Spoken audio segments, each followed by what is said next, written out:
So a lot of people have been asking me how I use my florals. I use them for a multitude of things, but I also make really cool little elements like this that I can use for pets. I can use for just creative work, like adding in perhaps a pet or a baby or something like that. So this is one that I made this morning, and I thought it would be good to show you the exact technique that I use to make this. Now, I do start with just an AI rendering of stuff that I made back in 2022. So this is just a basic circle with some faux foliage. Like it's not really foliage because in 2022, AI was not very good at rendering things, but I do find that these are great for manipulating. So this file is linked down below, so go ahead and grab it, and that way you can follow along. So the first thing that I want to do is grab my lasso tool, and what I need to do is basically copy a huge portion from the other side, Command J, and then flip it,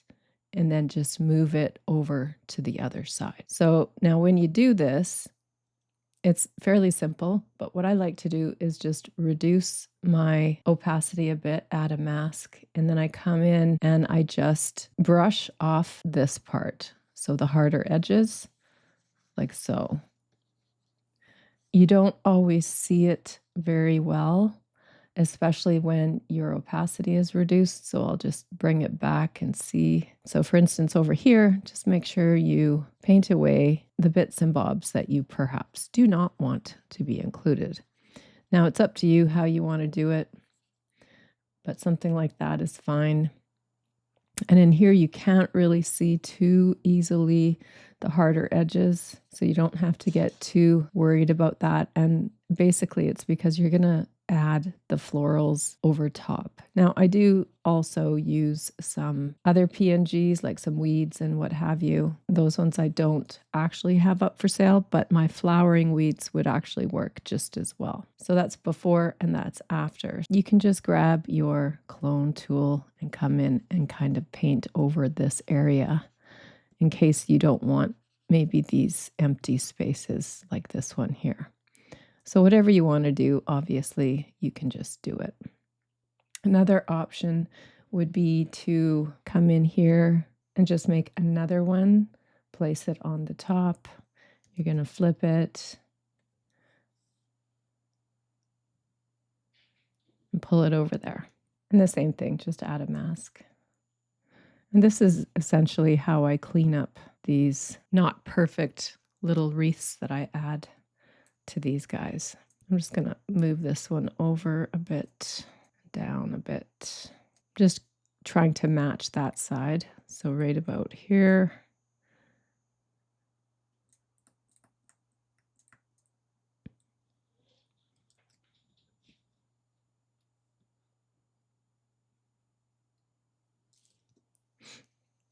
Okay, so something like that. It, like I said before, it really does not have to be perfect.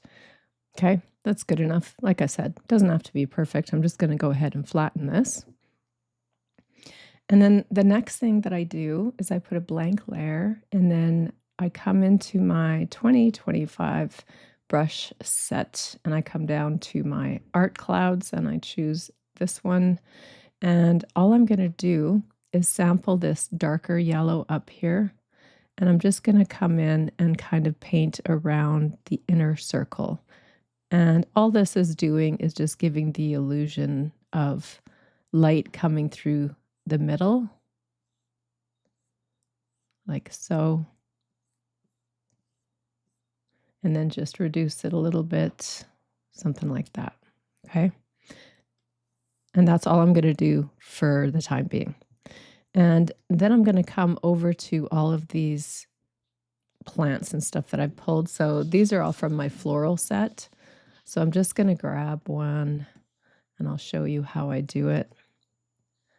I'm just going to kind of pull it like that. I'm going to go Command L and pull down the highlights. And then I'm going to go into my blue and I'm going to add that blue. And do you see how now it kind of blends in with the coloring a lot better? And then you can duplicate that, flip it, drag it over to another part. They don't have to be the same size. They don't even have to be the same anything. You can decide to put these wherever you want. And you could reduce the opacity on them just to soften them up a little bit, which is typically what I do around 80, 85. And then you just grab as many others as you want on your little creation. I really like this one. I think it looks good up here. I'm just going to flip it because the light seems to be coming more from the right. Same thing, Command L, and we're just going to reduce those highlights down right about there and go into our blue again and add that yellow. And it just blends better with this whole environment. And then you're going to Command J and you're going to go Command T. And now I'm going to flip it vertically, bring it down here, make it a little bit smaller. And we're going to reduce that to around 88-ish. And that's all you do. You just keep adding and adding and adding.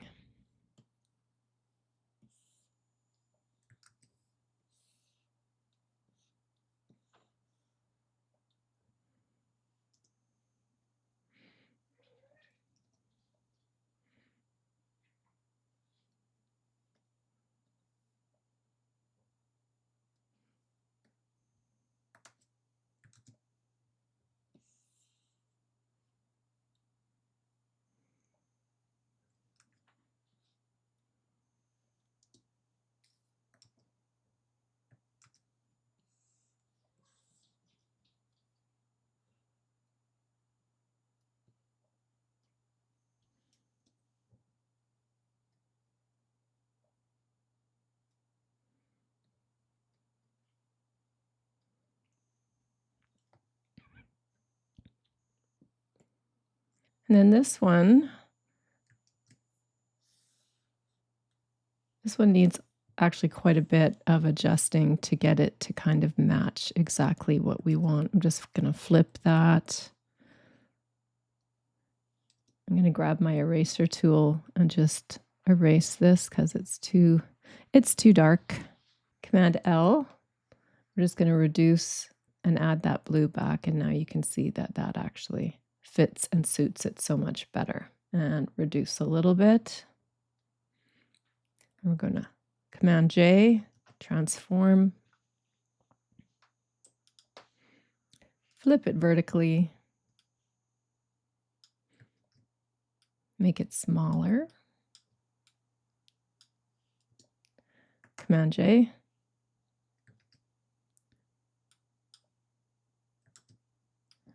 Put it over here.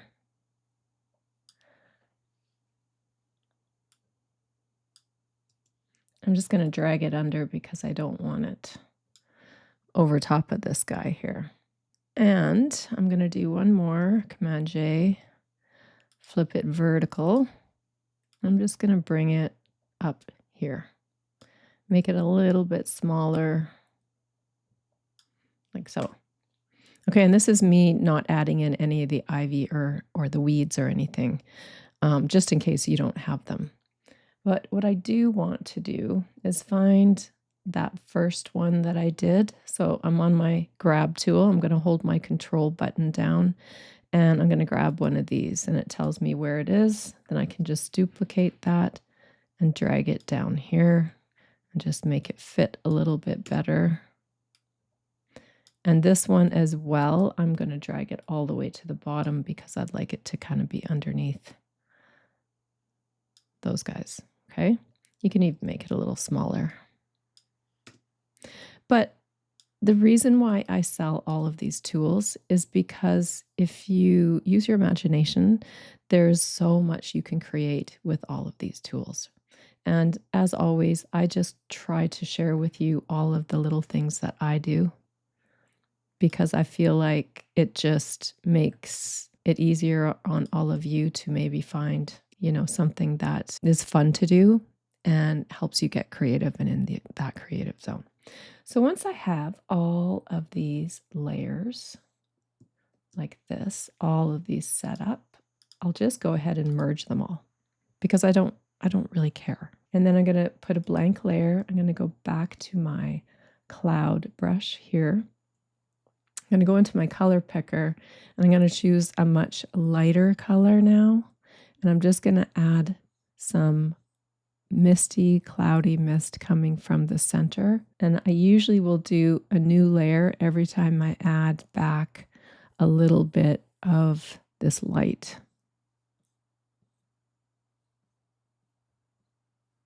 And it just makes it so fun to add something inside that circle. You know, you can add back pretty much anything you want. Like I said, birds, you can add in a portrait, you can add in a pet, a kitty, but these are so, so pretty to just work with like this.